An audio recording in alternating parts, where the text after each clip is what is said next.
ഇങ്ങനെ ഒതുങ്ങിക്കൂടി അവനവൻ്റെ വീട്ടിൽ മാത്രം കൂടിയിരുന്ന് ആരെയും കാണാതെ കമ്പ്യൂട്ടറിലും ടി വിയിലും മാത്രം ഇരിക്കുന്ന ഒരു സമൂഹത്തിലാവാതെ ഒരുപോലെ ചിന്തിക്കുകയും ഒരുപോലെ സംസാരിക്കുകയും ഒരുപോലെ ആഹാരം കഴിക്കുകയും ഒരുപോലെ പാട്ട് പാടുകയൊക്കെ ചെയ്യുന്ന നമ്മൾ ഇങ്ങനെയുള്ള അവസരങ്ങൾ കൂടാതിരിക്കുന്നത് നമുക്ക് വരുന്ന ഏറ്റവും വലിയ നഷ്ടമാണ്. ആ നഷ്ടമായിട്ട് കണക്കാക്കി അതിൽ തന്നെ ഒതുങ്ങിക്കൂടാൻ താല്പര്യമുള്ളവരുണ്ടെങ്കിൽ അങ്ങനെ ചെയ്തോളൂ. പക്ഷേ അവസരമുള്ളപ്പോൾ അത് വന്ന് പങ്കെടുക്കാതിരിക്കരുത് എന്ന് ഞാൻ അഭ്യർത്ഥിക്കുകയാണ്. ഇവിടെ നമ്മൾ ഇന്നത്തെ പ്രോഗ്രാം എന്ന് പറയുന്നത് ചിലപ്പോൾ ഒന്ന് ശ്രദ്ധിക്കുമ്പോൾ അറിയാൻ പറ്റും അതിൽ യങ്ങായിട്ടുള്ള പിള്ളേരെ ഇന്ന് പെർഫോം ചെയ്ത എല്ലാവരും. പക്ഷെ അതിൻ്റെ ക്വാളിറ്റി ആരെങ്കിലും ശ്രദ്ധിച്ചിട്ടുണ്ടോ? കൊച്ചു കുട്ടികൾ ഡാൻസ് കളിച്ചത് എത്ര ഹൈ ക്വാളിറ്റി ആയിട്ടാണ് അവർ ഡാൻസ് കളിച്ചത്. അപ്പൊ അവര്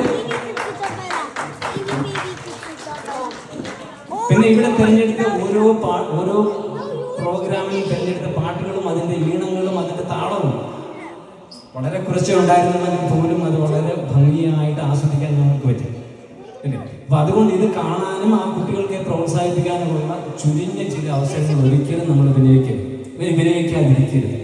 എപ്പോഴും ചെയ്യുന്നുണ്ട്. അതുപോലെ മാത്രമല്ല, നമ്മുടെ കൂട്ടത്തിൽ ഒരുപാട് കൊച്ചുകുട്ടികളുണ്ട് അല്ലേ? ഒരുപാട് പേരുണ്ട്. 2-3 കുട്ടികളൊന്നുമല്ല, 10 പല പ്രായത്തിലുള്ളവരുണ്ട്. അപ്പോൾ അവർക്ക് ഇത്തരമുള്ള അവസരങ്ങൾ ഒരുക്കി കൊടുക്കുക.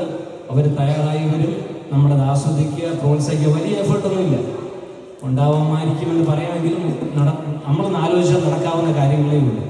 അതിനുവേണ്ടി എല്ലാ പേരൻസും എസ്പെഷ്യലി യങ്ങായിട്ടുള്ള കുട്ടികളുള്ള പേരൻസ് ശ്രമിക്കണം എന്ന് അഭ്യർത്ഥിക്കുകയാണ്. പിന്നെ നന്ദി പ്രകാശനത്തിൽ എപ്പോഴും പറയുന്ന ഒരു കാര്യം എന്ന് പറയുന്നത് ആഹാരത്തെ കുറിച്ചാണ് അല്ലേ? ഇന്ന് വളരെ വ്യത്യസ്തമായ രുചികരമായ നമ്മുടെ ഇവിടെയുള്ള ആൾക്കാർ കൈകൊണ്ടുണ്ടാക്കിയ ആഹാരം വളരെ ഭംഗിയായി നമ്മളൊക്കെ ആസ്വദിച്ചല്ലേ? അതിൽ എടുത്തു പറയത്തക്ക 1-2 പേരുകളുണ്ട്.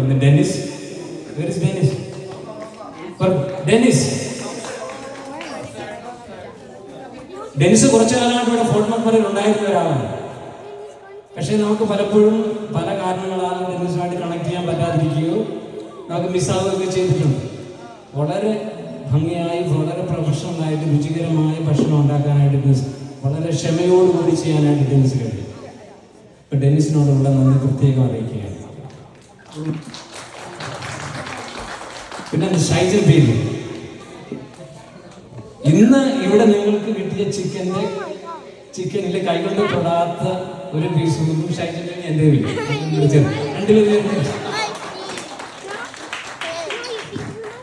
എങ്ങനെ ശാസ്ത്രീയമായി ചിക്കൻ കെട്ടാൻ ഞാൻ ഇന്ന് പഠിച്ചു. So fast and very efficient. Thank you, Shaijan. ഷൈജന്റെ എഫേർട്ട് എന്ന് പറഞ്ഞാൽ വളരെ ഷൈജൻ കൊടുക്കുന്ന ഒരു എനർജി എന്ന് പറഞ്ഞാൽ വളരെ കൂടുതലാണ് കേട്ടോ.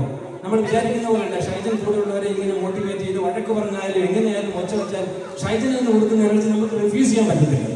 When you are with Shaijan, you will automatically become part of the team. I think thank you, Shaijan, for keeping all of us in that. ഇവർ രണ്ടുപേരെ സഹായിക്കാനായിട്ട് ഞങ്ങൾ കുറച്ച് പേരുണ്ടായിരുന്നു. അതിൽ എടുത്തു പറയേണ്ട പേര് ജോയി, മഞ്ജു, റോസ്,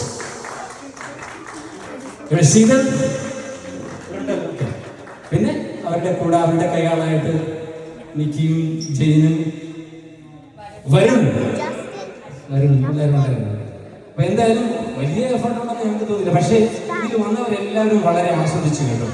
എല്ലാവരും ആസ്വദിച്ചാണ് അത് ചെയ്തത്. അല്ലാതെ മടികൊണ്ടും മടിച്ചിരുന്നൊന്നുമല്ല. വളരെ സന്തോഷത്തോടുകൂടി ചെയ്തു.